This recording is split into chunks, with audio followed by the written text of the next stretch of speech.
Hello everyone, welcome back to another episode of r/slash Tales from Tech Support. In today's episode, the printer no one wanted to service. Before we get started, make sure to subscribe so you will never miss a video.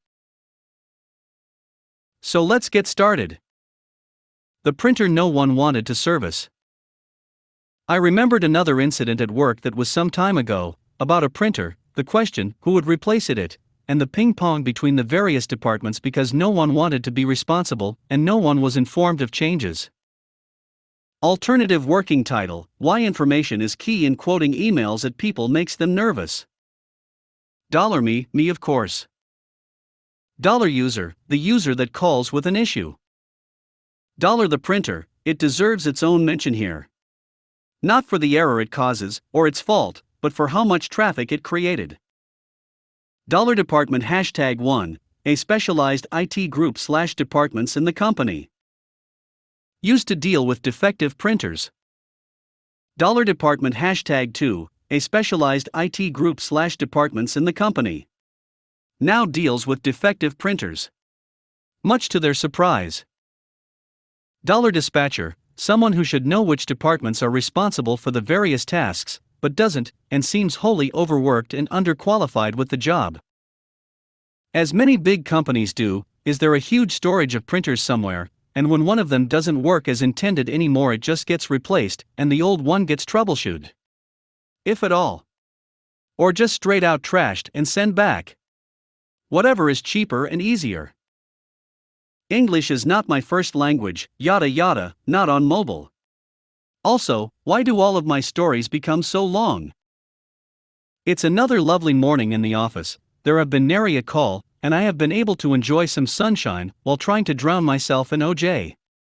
Sadly, it doesn't seem to be working just yet, even though it is my 4th bottle by now.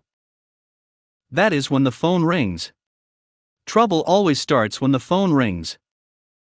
$me, IT, this is $me, how can I help you? $user, yes, there is a mechanical defect with the printer Z, and one of the gears inside broke. I got half of it in my hand.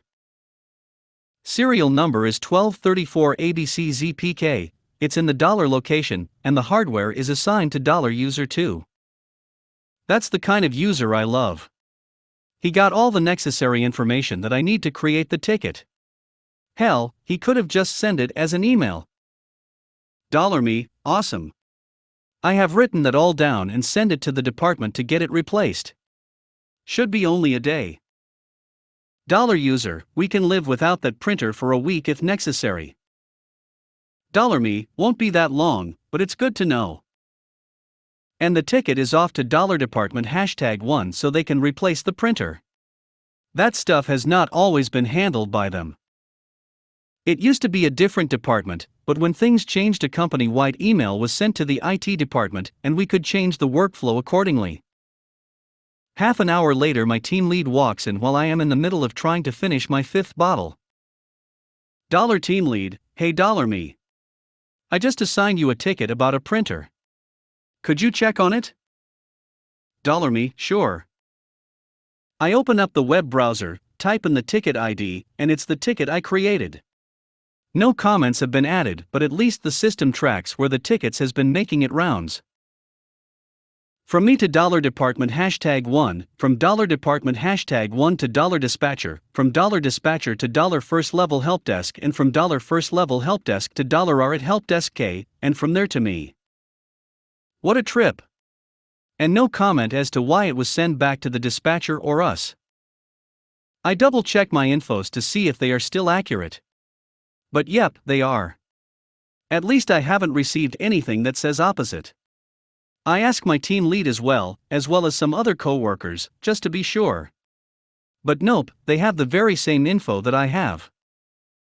$me, dear sir or madam, according to my information, is $department #1 responsible for handling replacements for faulty printers? If not, please forward it to the new correct department. Nice, smooth. Covers my ass, and if anything has changed then I will be informed and can update my information. After sending the ticket off to department number 1 to its merry way, am I back to taking calls. Another 20 minutes later, and my team lead is once more in my door. Team lead, I just assigned you another ticket. Could you take a look at it? Part of me wonders what would happen if I said no.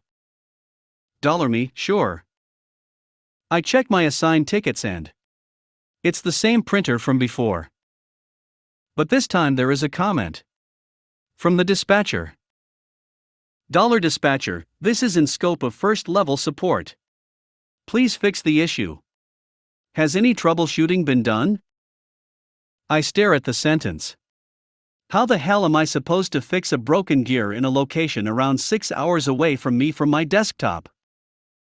Me, repairing gears is slightly out of scope of what our group can do, and as far as I have been informed is department responsible for anything with printers and their mechanical faults. Again, if this has changed, please inform me which group is now responsible, and please forward it accordingly. The ticket is off again and within 5 minutes it's back, directly assigned to me by the dispatcher. A big no-no, as he is not allowed to do that. The scathing comment simply can be summarized with, do your work and do not assign this to dispatcher anymore. But here is where things get fun. If you know which department is responsible, then you can always forward tickets to them and skip the dispatcher. These things make work easier. Little exploits for work. If you have the exact sentence memorized or saved somewhere where you can say who is responsible, that is even better if you have to assign it to the dispatcher.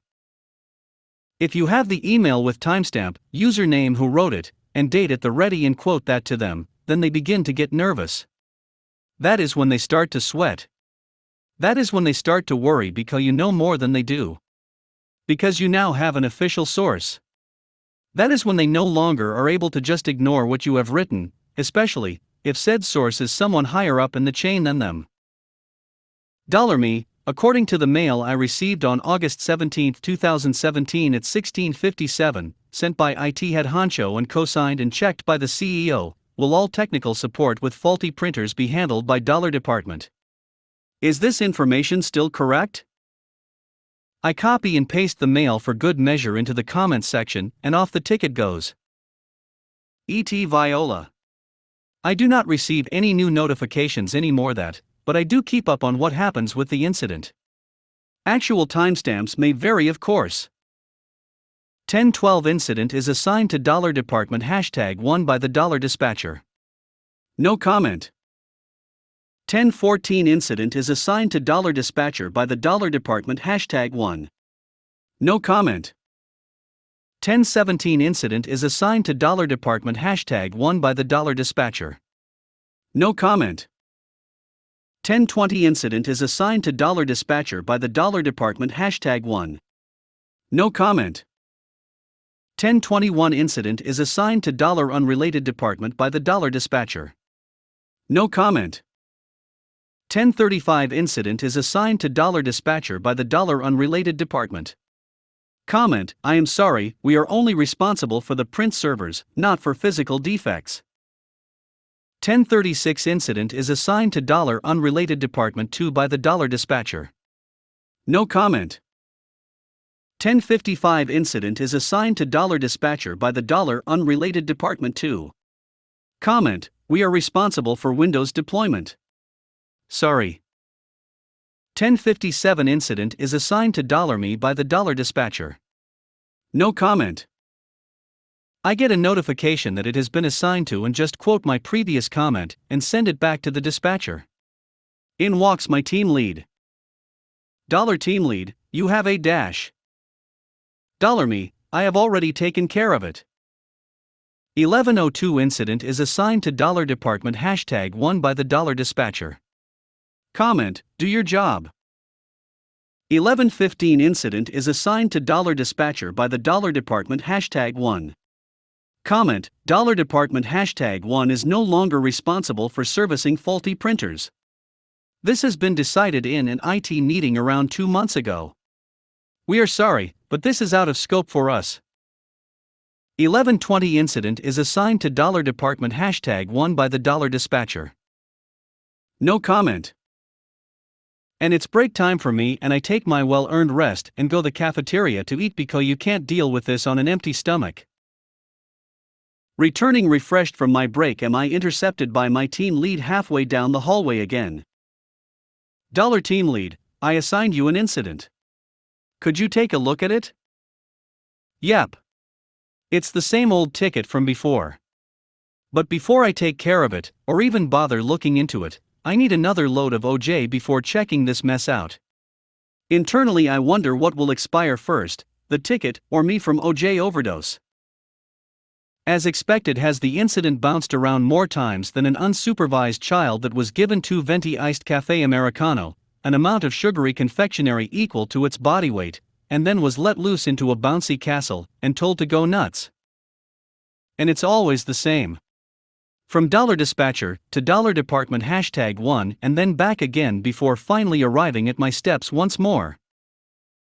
Maybe $dispatcher hoped that I'd silently accept it again, or some other fool would take it and try to work on it, and he'd be rid of it.